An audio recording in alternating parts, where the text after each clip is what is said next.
Madaktari bingwa wa Dr. Samia Suluhu Hassan wapatao takriban 104 kuweka kambi mkoani Singida.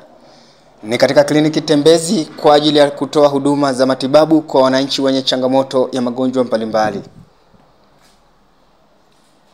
Mkuu wa mkoa wa Singida, Halima Dendego, ameyasema hayo wakati akizungumza na viongozi wa mkoani hapa pamoja na waandishi wa habari, na kusema kuwa zoezi la utoaji wa huduma hizo litafanyika kwa awamu mbili. Awamu ya kwanza itakayoanza Aprili 28 hadi Mei 3, 2025 yenye kuhusisha madaktari bingwa wapatao 49. Madaktari bingwa hao watatoa huduma katika magonjwa mbalimbali, na hapa mkuu wa mkoa huyo anafafanua.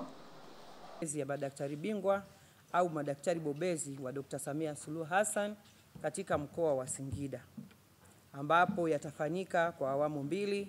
Awamu ya kwanza tarehe 28 mwezi huu wa 4 mpaka tarehe 3 mwezi wa 5, na awamu ya pili tarehe 5 mwezi wa 5 mpaka tarehe 9 mwezi wa 5.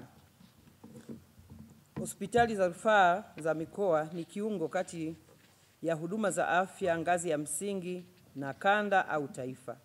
Lengo kuu ya hospitali hizi ni kutoa huduma za kibingwa zisizopungua 8 ili kusogeza huduma kwa wananchi wote. Kutokana na lengo hili, Wizara ya Afya ilianzisha huduma za kibingwa za mikoa kwenye hospitali za rufaa za mikoa mnamo mwezi Februari 2024 kwa awamu ya kwanza, na ilianza na mwezi Aprili pia awamu ya pili 2024. Zoezi hili linafanyika katika kanda 6 nchi nzima, pamoja na kanda yetu, kanda ya kati, inayohusu mikoa ya Dodoma, Iringa, Morogoro, Tumbi, pale Pwani, Kibaha. Ujio wa zoezi hili unahusisha madaktari bingwa ambao watafanya sasa katika mkoa wetu wa Singida kwa awamu ya kwanza, hiyo tarehe 28 mpaka tarehe 3 Mei, ambapo kwa awamu hii tunatarajia kufanya zoezi kwa siku 7, na tunatarajia kuwa na madaktari na wauguzi bingwa wapatao 49, na magonjwa ambayo yatahusika ni ubingwa katika magonjwa ya watoto, magonjwa ya uzazi na wanawake, upasuaji wa ujumla, huduma ya usingizi na ganzi, magonjwa ya pua, koo na masikio, huduma za kinywa na meno, na huduma za uuguzi na kinga.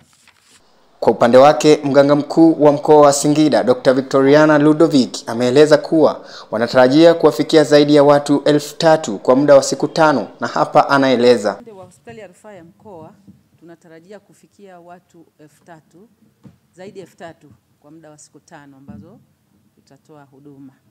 Kwa level ya halmashauri, kwa mara ya mwisho tulifikia zaidi ya watu 4,000.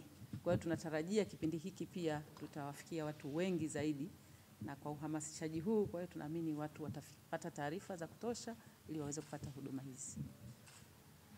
Hata hivyo, wananchi wa mkoa wa Singida wametakiwa kujitokeza kwa wingi kupima afya zao katika kipindi hicho kutoka kwa madaktari bingwa hao watakao kuwepo mkoani Singida ili waweze kujua afya zao. Kutoka hapa mkoani Singida, John Hassan, Snada Real TV.